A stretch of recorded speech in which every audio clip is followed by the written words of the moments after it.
If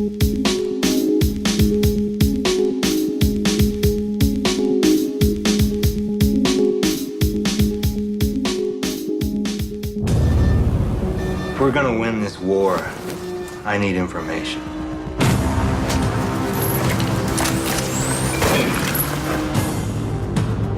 What's that got to do with me?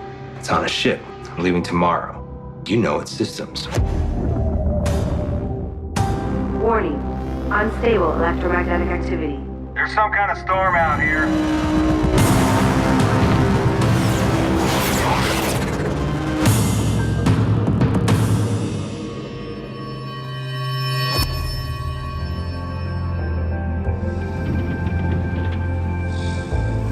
Welcome, guest. What is your name?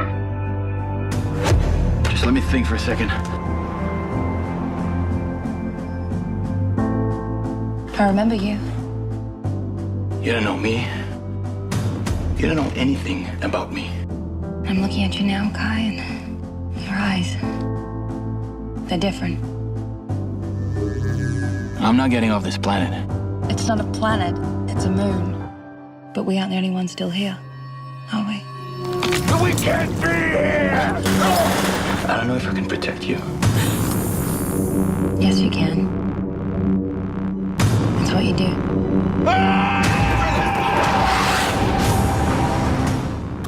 You did this? Sometimes you have to break something to make it better. Yes, that makes sense.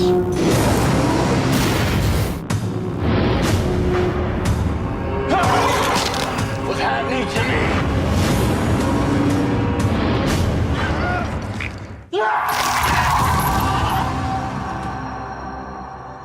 Kai? I need you to wake up, Kai.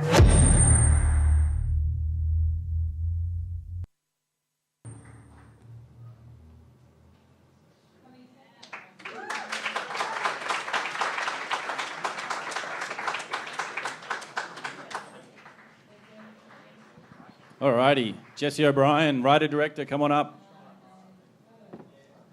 Hello. Yeah. Thank you. I feel like I want to hold this, but I'll try not to. Yeah, hi, where do I start? I guess, is that okay if I'm here? Can you hear? Arrowhead was a long journey, long journey. It's my first film, first feature script I ever wrote. 5 years ago, when the journey towards it began, I was just a dreamer. I'd made a couple of short films to my name, but I just knew from a very young age that I had to make feature films, and I was going to stop at nothing to do it. So I wrote this screenplay based on the idea of us living in a country where there's a lot of desert, you know. So why don't we get one actor and film in the desert, make a movie about a guy on a desert moon? Because I love sci-fi and I love sort of fantasy and otherworldly things you don't really see in cinemas every day, especially not in Australia. So I thought, yeah, one guy in a desert, that'll be easy. I wrote the script and it ballooned into something that was just imaginative and way too big to make. And eventually, I just got frustrated because I didn't know how to get a movie made. It's very hard when you don't have connections and you're just somebody who says they want to make a film, which is probably 80% of us in the room. You can't get in front of the right people who will give you money. And, you know, that's understandable, but it's also really frustrating. So what we did was, the journey really got started when we made a short film for $600. The short is online. Whoa, that's better.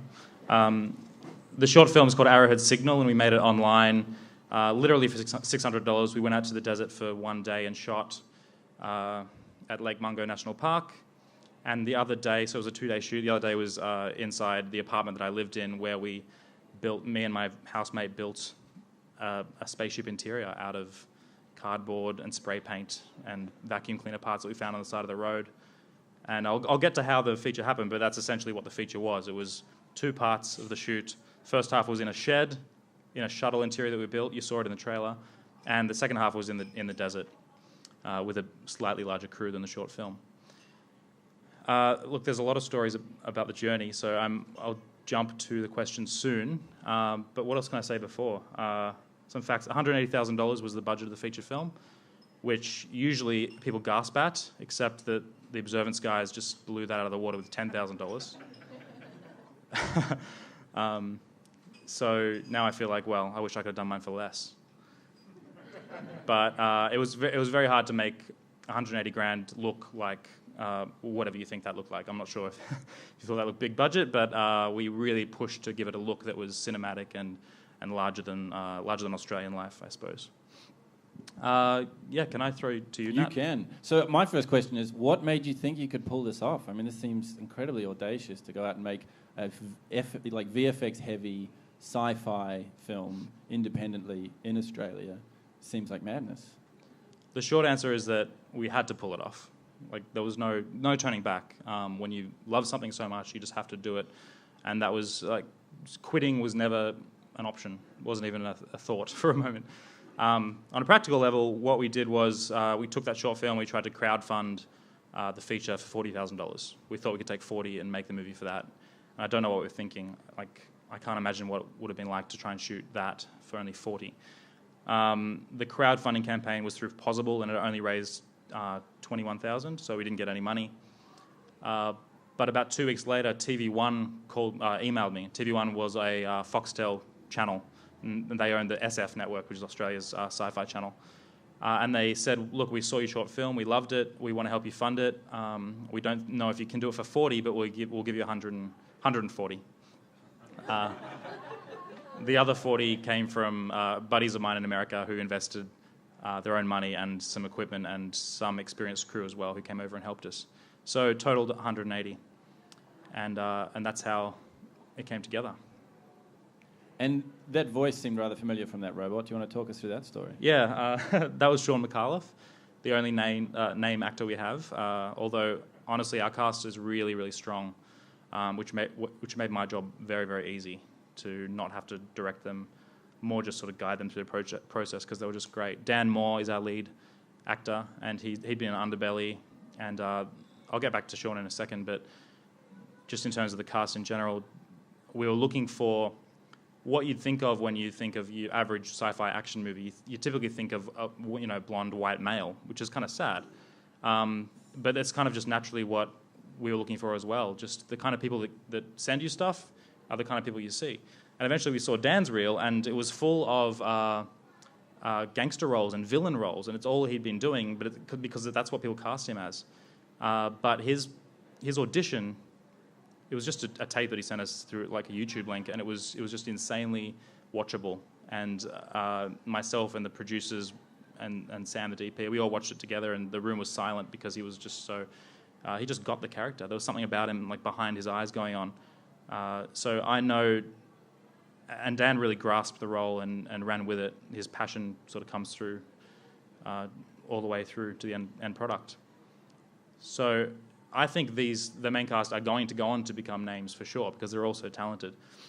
But Sean was really our only asset in terms of name talent in Australia, and he came on board just because we asked him the question.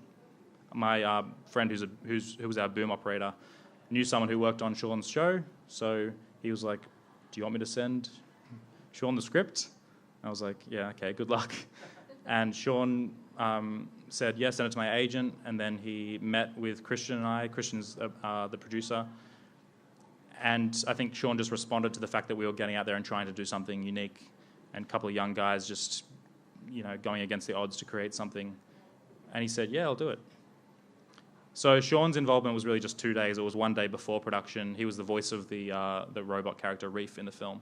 He doesn't have a mouth, so we could make him say whatever we needed him to say at any given moment. And the story changed a lot during filming. So that second day became really handy in post-production to bring Sean back and re-record some lines to account for those story changes. Now tell me, where do you find a place that looks like an alien moon? How far away is it? And how do you get production equipment, people, and all the logistics to shoot a feature film out there? And tell me about the flies. We have a 6-minute behind-the-scenes video, which you can watch online, that talks about this, and it has some cool footage about how we got up there. But basically, the main set that we built was half a spaceship sort of facade So it wasn't a full piece. We digitally extended it from the back, but when you look at it most of the time, it's just a face.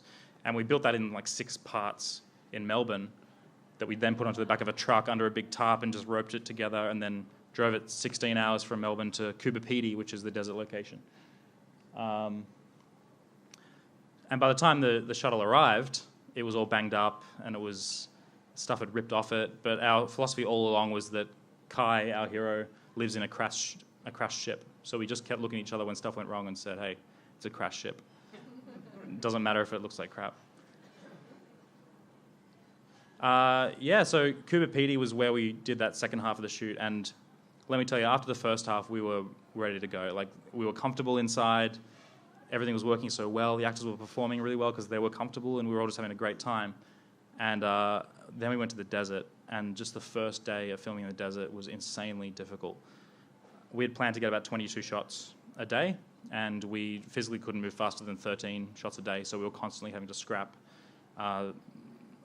hundreds of storyboards that we had made every morning. We just had to sort of go an hour early to set and figure out how to rethink it all. It was incredibly difficult and heartbreaking.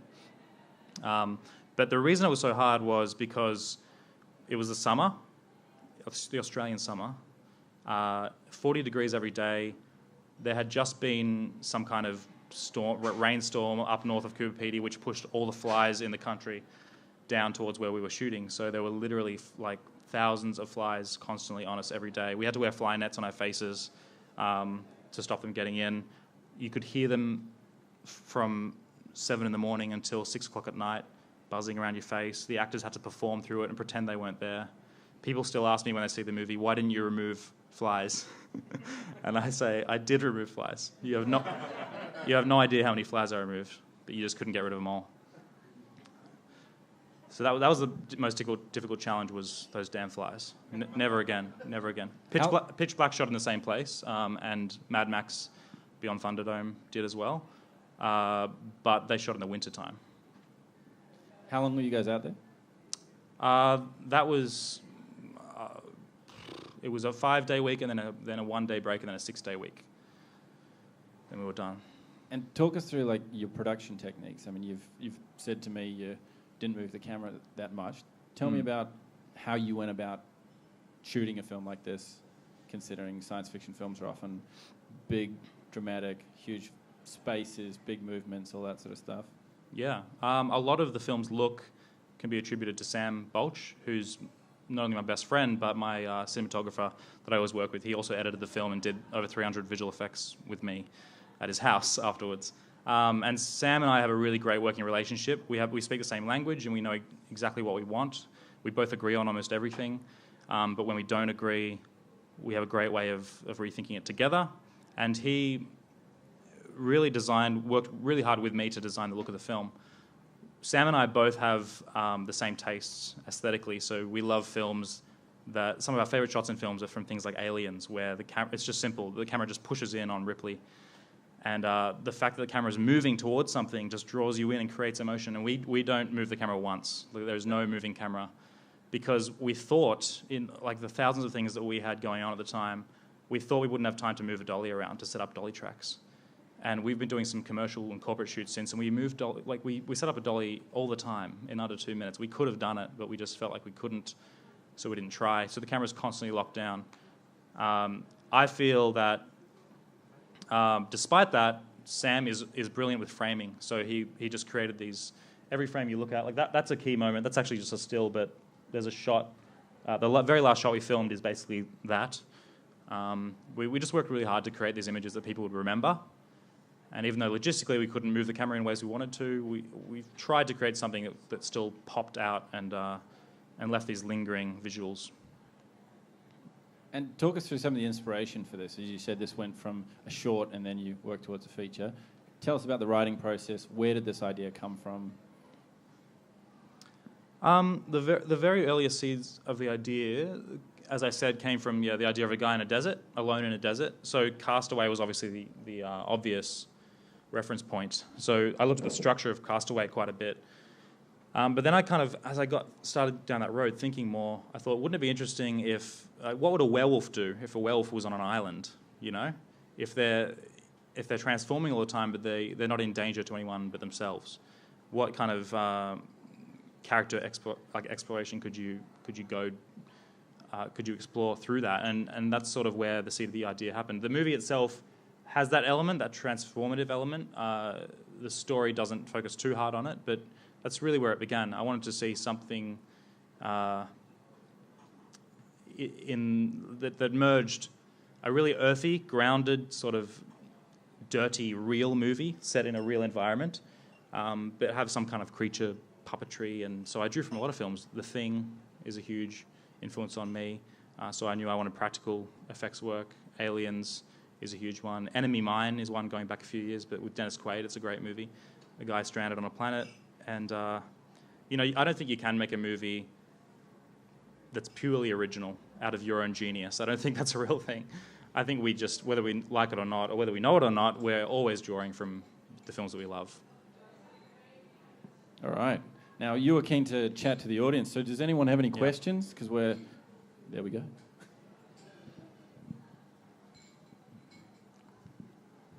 First of all, congratulations on attempting and succeeding in making a sci-fi film. Thank you.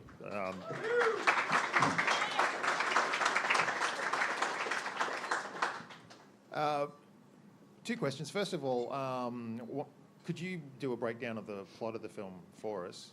Yes. But Probably also, especially if you're doing a sci-fi film and you have to find yourself and that sort of thing, because I'm hitting this wall myself, where you'll be writing, you'll come up with a scene, you're really happy with it, and then the accountant in the back of your head starts figuring out how you're going to pay for it, and then suddenly you don't want to do that scene. Did you ever hit upon that, or did it never even occur to you?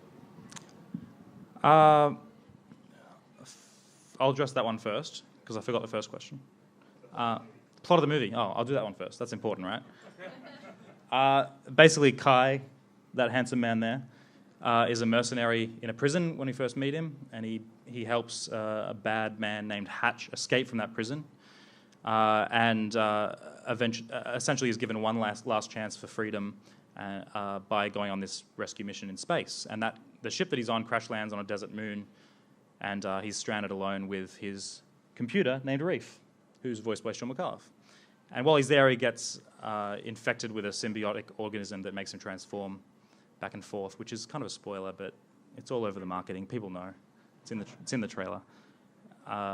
And while he's on the moon, he finds out a little more about himself and about the nature of this moon and the nature of Hatch, the man who recruited him, than he expected. And the second question is, budget constraints. How do they affect your writing? They crush your heart constantly. Because, look, it's hard. It's interesting taking it from the writing phase all the way through to the post phase, where you're changing the movie at every stage. So in the edit, you're losing things. It's actually easier to lose things in the edit, I found, because you can immediately see that it makes the film better when you lose things that you love, and it's kind of refreshing letting go of things that you love. But like, I agree, like with whatever you're going through, trying to write, you don't want to kill your babies. You don't want to have things that you love be cut purely for budget reasons. You think there's got to be a way I can make this. It's harder to delete them because you haven't had a chance to see them yet, see them come to life. I don't have a great answer for it, other than I just had to find ways to simplify. People are always telling me, cut that out, you don't need that, cut that out. Simplify, but keep the essence. Just remind yourself of what story you're trying to tell, and narrow it down to that. And you narrowed it down to a floating robot and a vicious transforming alien. And I'm not saying I nailed it either. Like, there are things in Arrowhead that should be cut, to be honest. Making a first feature film is a hugely beneficial experience in how to make a film. I'm very proud of Arrowhead as well. But it was a lesson, you know. It was a learning experience.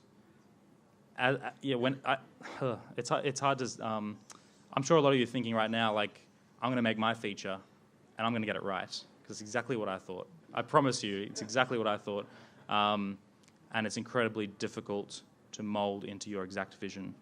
But that doesn't matter. That was my biggest learn, is that it doesn't matter whether it's your vision or not. It just matters that it got made. and it becomes something that it was going to become regardless of how much you think you can control it. Who's got some more questions? What's your next work? I've written a feature screenplay called Switchblade Electric, which I love that title. I just like saying it. It's a future noir detective movie, but it's very big. Again, I didn't restrain myself. I didn't cut anything I love. So it's been hard to set up, but there's interest. When you do something, everyone wants to know what you want to do next. And that's what happened when I made the short film for Arrowhead. Hollywood agents called randomly because of a short film, and they said, yeah, we're actually looking online all the time for short films, particularly sci-fi films. And you get this little window of interest, and then it sort of peters away. And then it's happened again with Arrowhead. People seeing that we've done something interesting, and they want to know what you want to do next, but people are afraid to take that leap, I think. So with Switchblade, I'm hopeful that it'll happen, but I don't know when it'll happen. So right now I'm writing something a little smaller in scale that, if all goes to plan, I'll be filming by the end of the year, which would be amazing. Congratulations on all your success there so far. Thanks. With that, on the back of that, how important would you say it is to get name actors into your production for marketing purposes and cutting through the noise out there? And what would your advice be to go and getting those name actors? How valuable are they? Yep. And how did you go about obtaining these names? Look, I can't speak to how to get name actors in your film because we had Sean, as I said, but for Sean, we made it very easy. We said it would only be 2 days, and he'd be in a studio. He could wear whatever he wanted. We wouldn't see his face.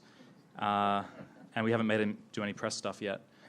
I don't know about how to find name actors and how to lure them in. I just don't, because I haven't done it. I think it's very important. I've had talks with people, distributors, about this, and look, I don't know much about it, but it's kind of a point system.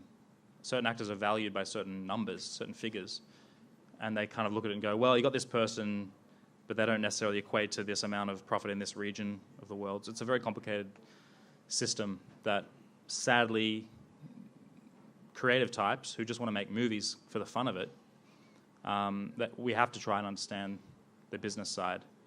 And that's where actors fall. They fall into this business side. It's really tough. But I don't know. It always goes through the agents. So unless you have a direct connection to the actor, you have to reach out to agents. Yeah. I'm not the guy to ask, I'm afraid. Hi, Jesse. Great work on the film. And I just want to ask, in regards to post-production, how many visual effects artists did you use, and what software, or was it just you and Sam who did the post-production and visual effects? Yeah, Sam and I sat there for 5 months in his study at his house.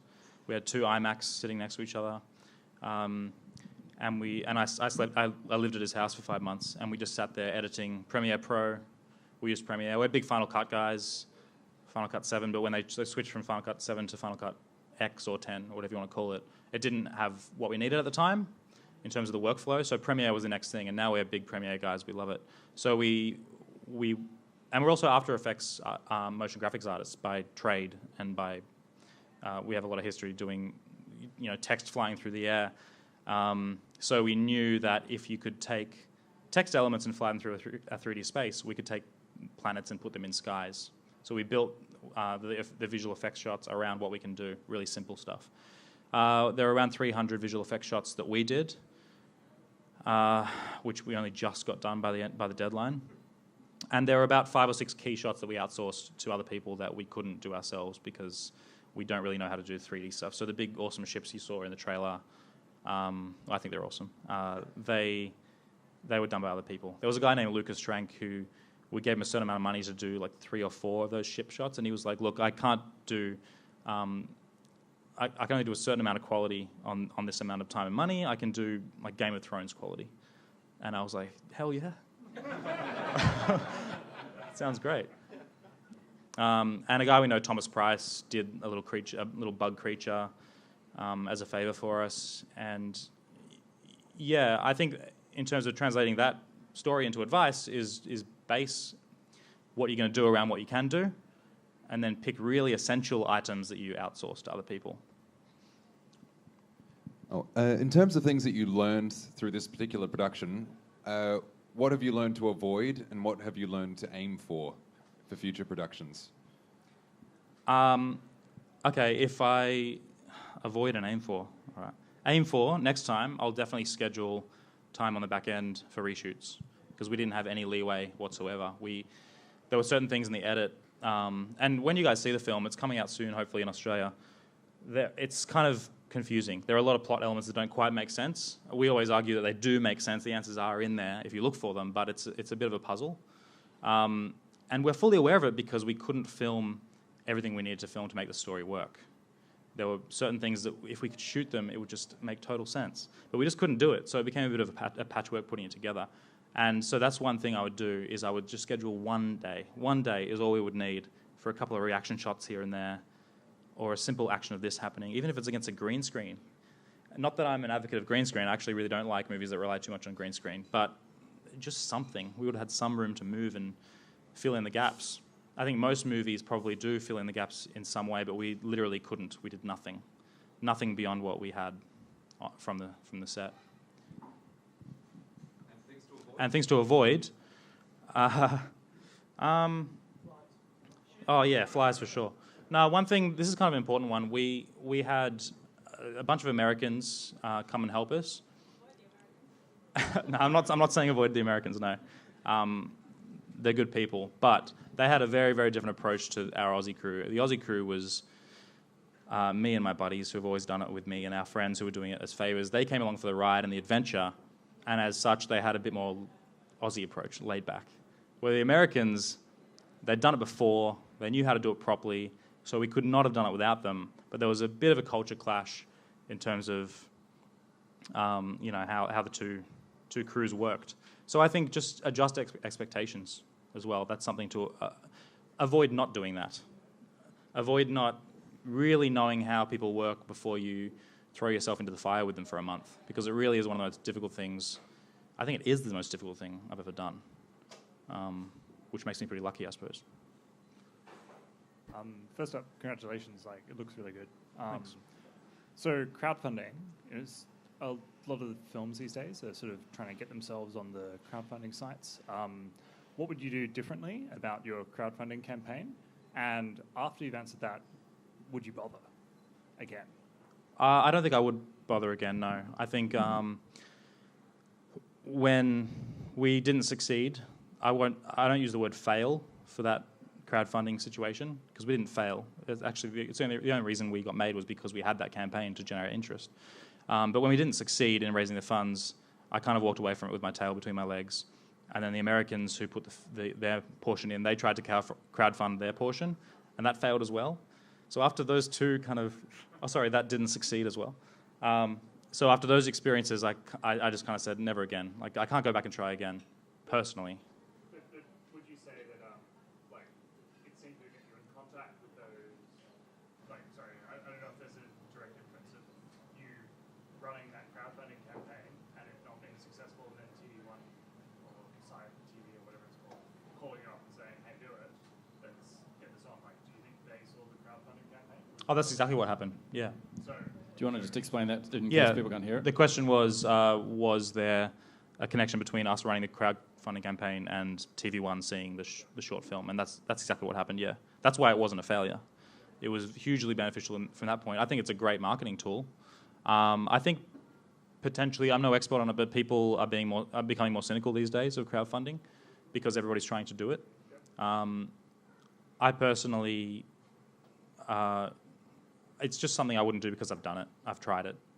But I don't think it's a bad thing to try it. I think any way to get money to make your film is commendable, because it's one of the most unique things you could ever do, and it's so, so difficult. You need to explore every option. How many people in the room have actually tried crowdfunding?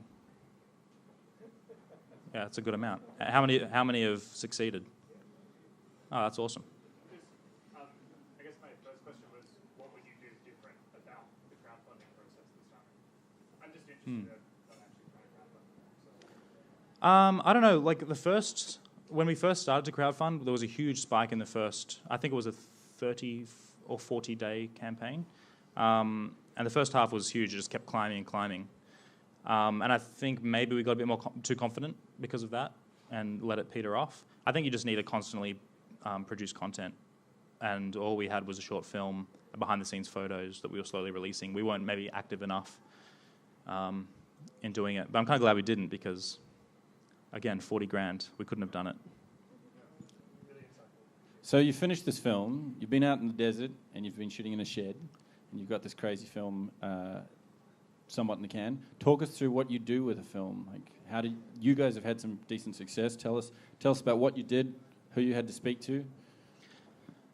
Well, the success that it's been seeing lately has really only started to happen now. And it's a really great time for us right now. If someone told me 2 years ago when we were on set, because we filmed, what date is it today? Like late February? We were filming right now 2 years ago. We were probably on the way to Cooper Pedy. If someone told me then that nothing would happen for 2 years, I would have been so disheartened. But that's essentially what's happened. TV1 actually closed down, because we were going to be broadcast on television on TV1's channel SF. But they lost their contract with Foxtel shortly after giving us the money. And I read that in a press release. And I thought, I knew it was too good to be true. But they called me and they said, we're still committed to giving you the money. We don't know where it's going to be shown. We don't know what the path of the movie is now, but at least we're committed to it. So that was awesome of them, but we basically became an indie film, which is what I wanted to do anyway. I wanted to have a more broad audience than just a cable channel that you have to pay for. So because they were winding down, it sort of delayed the process of getting it out there, and I had no control over what to do with it. I still don't, to be honest. I'm learning that the creative has very little control when it comes to sales agents and distributors. I just went through a bit of a battle with our UK distributor, and the UK's put us out on iTunes and DVD, but they didn't use the artwork that we had put forward. We're out on DVD and Blu-ray and iTunes in Germany, and their artwork is amazing, and I'm really, really happy with it. I ordered the German version, and it's this awesome slipcase with a hologram cover. They went all out. Arguably, I don't know why they thought the film merited that. But they went for it. And the UK distributor sadly sort of felt the opposite. They kind of just slapped something on it. And I really pleaded with them, this film's, it's bargain basement in terms of budget, but it's not bargain basement in terms of intent. It's meant to be something a little more than that. But they didn't listen. They've got their own marketing agenda. So I learned the hard way that, I don't know, unless you maybe work into the contract next time, you have very little control in what happens to your movie. But there is some great news that we're going to announce tomorrow. If that camera wasn't filming to the world right now, broadcasting, I'd probably announce it here just for you guys. But we're going to announce something cool tomorrow about an Australian release.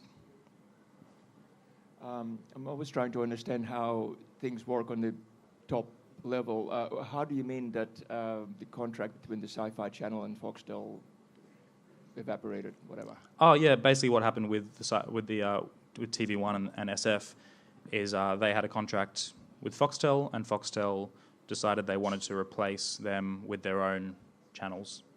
So TV1 was a general entertainment channel that was a private company. Foxtel wanted to run their own general entertainment channel. The same with the Sci-Fi Channel. So all those great people that believed in me and my friends and my projects went on to other things.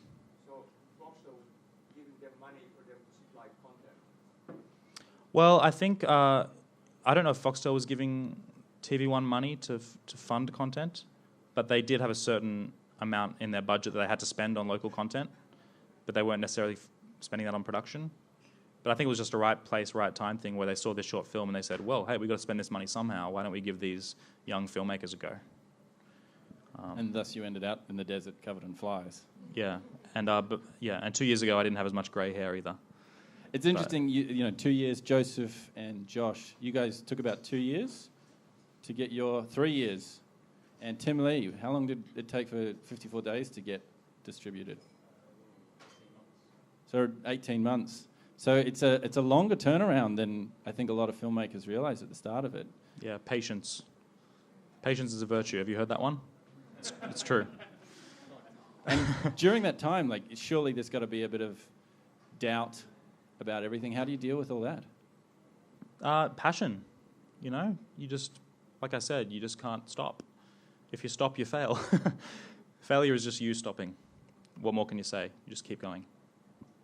Perfect. I'm going to wrap up with that wonderful line. All right, Joseph. First of all, Jesse O'Brien, thank you very much. Big round of applause.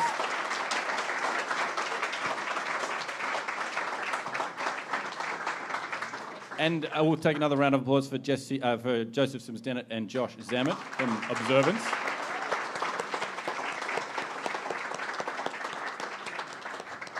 And before we give all our goodies away, again, thank you very much to Create Engage and TAVSA for helping us out, Jackson Speed for getting this thing happening.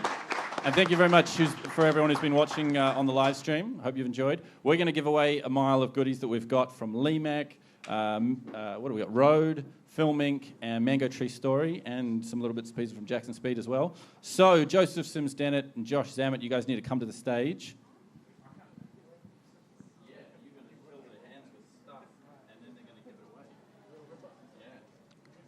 Should I move on?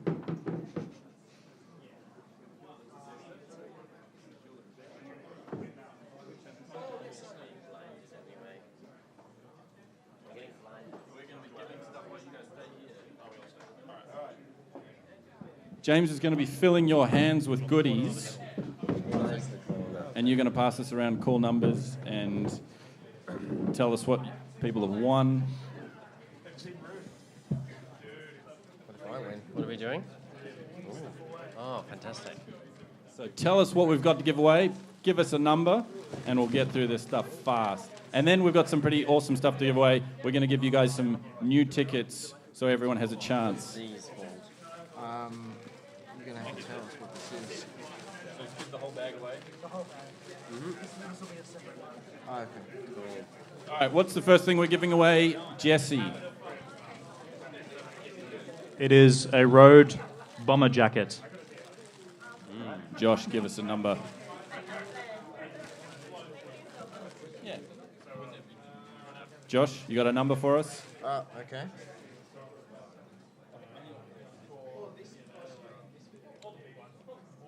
A22. You have Come won. on up, A22. All right. We're going to have to move fast on this because we got miles of stuff to give away. So, numbers and what's going? Oh, is it me next? Yeah, Yep. why not? LEMAC hats, T-shirt? LEMAC goodie bag. LEMAC goodie bag, everyone. A62 with it as well. A62. Anyone? A62. Is there an A62 Oh my golly. in the room? All right, next number. Oh, no volunteers. You Next number, volunteer. let's go. Next number. What? Shit.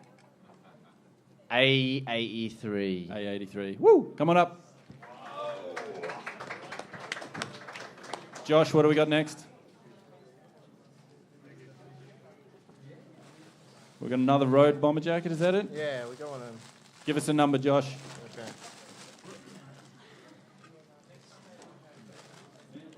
A61. A61. Anyone? Anyone? Going once, twice. Next, another number. Oh, come on, Geeta. Jesse, you got a number and a prize? I don't have a prize.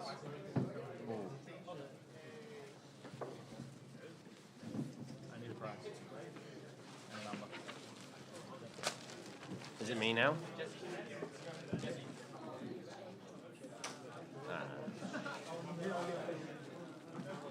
Whose turn is it now? Is it me? Anyone, dive in. I have no idea what's happening. A39. What have they won? All right. You have won all of those three things. T-shirt, Film Inc., and a USB. A USB from Jackson Speed. Thank you. Joseph. Thanks. Road mic, a thingy, and a Film Inc. mag, A35.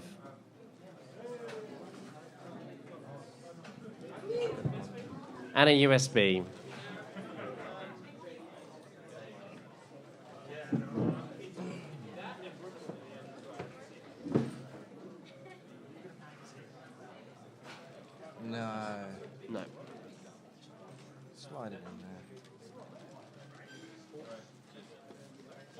Thank you. Your turn, mate. A50. You have won. A50. That was Jesse. That is me. Do I count? Am I allowed? If you want. All right. What do people think? No? Nah. Yeah, nah. Does Jesse get a chance? It's his number. Does he get it? I did buy a beer. All right, he gets it. Easy. You guys are nice. I would have said no. Road goodie bag. Sorry, Limac goodie bag. A41. A41. Anyone? A41. Where are you? No. This is madness. Don't put. Shit. A63. A63. Woo. Well done. Jesse, what do you got? A59. 59. A59. We got? All right, small T-shirt and a mag. Road and filming. Thank you very much. All right, Josh, what do you got for us? A38. You've won a A38. bag. Is that a bag? Is that a? Like a, I don't know what it is. I think you won a bag. You got a road bag and a Filmink magazine. All right. Joseph, what do you got? Road T-shirt, two USBs now, and Filming mag is A58. We'll call that one USB. One USB. A58. A58. Why do I keep getting anyone that A58? Who are you? Hey? No A58? A58. Is he A? Next, let's redraw. No one's got that one apparently. So A21. A21. Come on, people. Come on, guys. We've got stuff to give away. A21. Nah.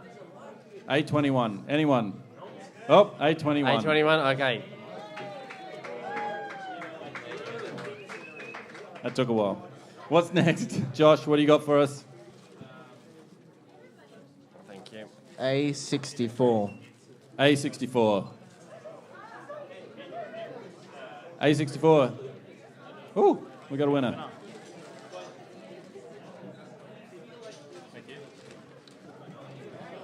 Got a Limac bag of goodies. All right, what do we got? Who's next? Jesse? Michael Jordan, 23. Michael? Is that right? Yeah. 23. A23. Ah, I get Michael Jordan. It took me a while. I get there eventually. Here we go. What are we winning, Jesse, by the way? You got to tell us. So you got a Road bomber jacket, USB, and Filmic magazine. Wow. Road, filming, Jackson Speed giving us some stuff. A Road T, USB, and a mag. A64. A64. A64. A64. Oh. Is anyone? A64. Anyone A64? There's someone? Oh, Someone's okay. checking their pockets. What? Okay, good. What? We've called that? Are you guys throwing away your tickets? No. I'm putting them in. Put it back in. Putting in your pockets? I said Okay. A6. No, I was down here. A64. A64. There you go. It's. Let it out. What's next? We got miles to get to still. We're really bad at this.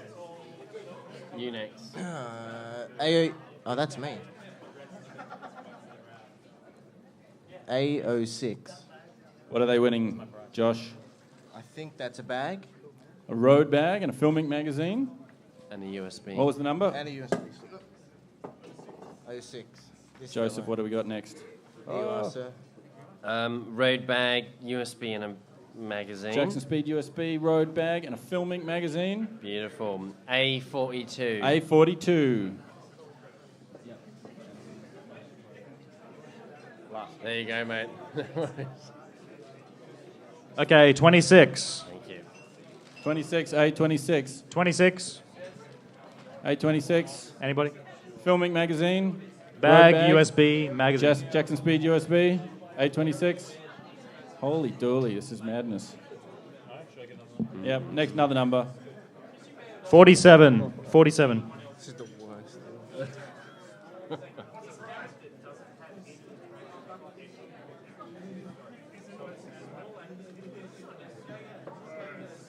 Oh my gosh. We have a 47 in the front. 47. Surprisingly difficult to give stuff away. Holy crap. Yep. All right. That's all good. What do we got next, Me, Joseph? Lee Mac Goodie Bag. Lee Mac Goodie Bag. Filming Magazine, A28. What? 828. A28. A28. All right. You're going to have to go with another number. Another number. No one wants it. Crazy. A03. A03. Woo! Really? We got a hand up the There back. we go. All right, so we got our major prizes. We are going to start with... We're going to start with... we've got a mango tree voucher. Is anyone in the audience... Sorry, getting in the way. Has anyone in the audience got a script? Because this is a voucher for a script assessment. So is anyone working on a script? Is this... Because... So if you are, come and get a voucher, and we're going to give that away first. So if you've got a script, if this is a useful prize for you, it's valued at what? Almost $300. Well, $290 is what it's valued at. So grab a voucher. Yeah, come here. I just want to introduce myself. My name's Nick. I set up Mango Tree because I'm an assessor with the Writers Guild, where I give feedback on people's scripts. But I just realised when we get assessments through the Writers Guild, we get a lot of first drafts. And so I've set up a couple of services that are better suited for first draft work. So that's the first thing that I wanted to share. The second thing is once a month I coordinate a feedback group. So if you're working on stuff at the moment, you've been sitting on my business card for about 2 hours. So feel free to send us an email and I can give you more details. It's a free feedback group. We just give each other feedback on our scripts. Okay? Thanks a lot. Thank you, Nick. How are we going with those tickets going? Still going. All right. In the meantime, let's give away... We've got a video micro and a Jackson Speed USB key. Do you want to give us a number, Josh? And a filming magazine. A05. Bingo. Bingo. Here we go.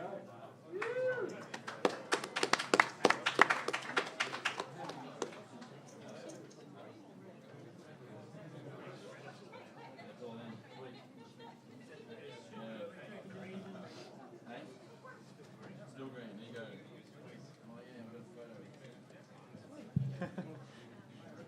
Oh yeah, we've got a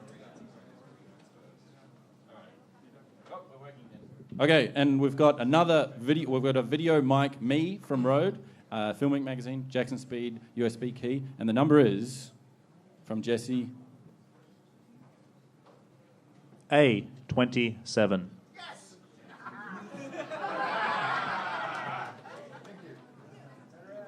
Thanks to Rode, and I'm really thrilled I got to meet Joss Whedon. Thanks. All right.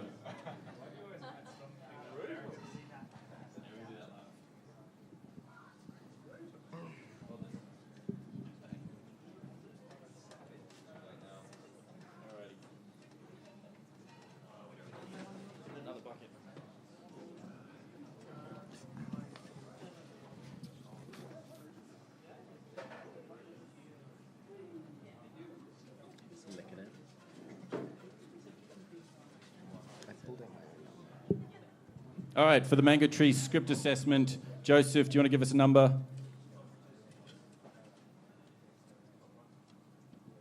A15. A15.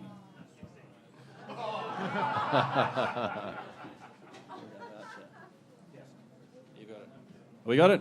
Nick, come up.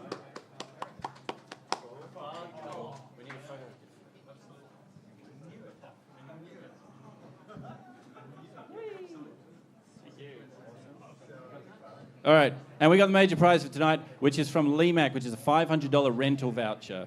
Okay? Now, again, if this is something you can use, you need to come and get a voucher off us.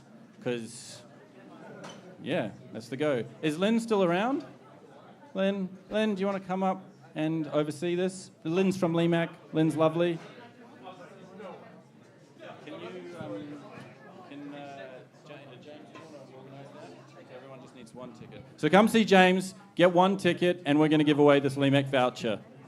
We're about to give away the Lemac $500 rental voucher.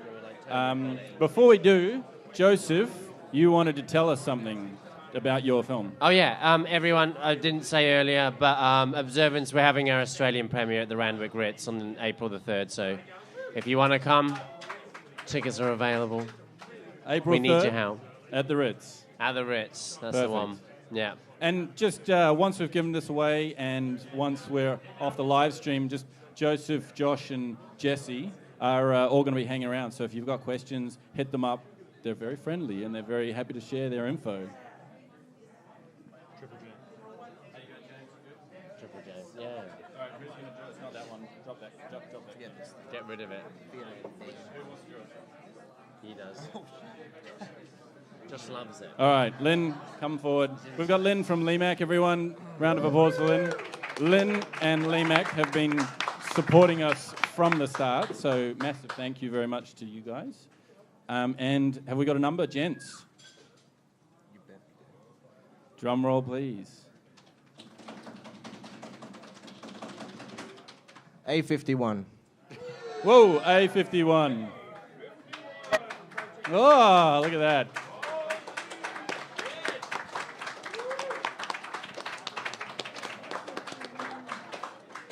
Congratulations.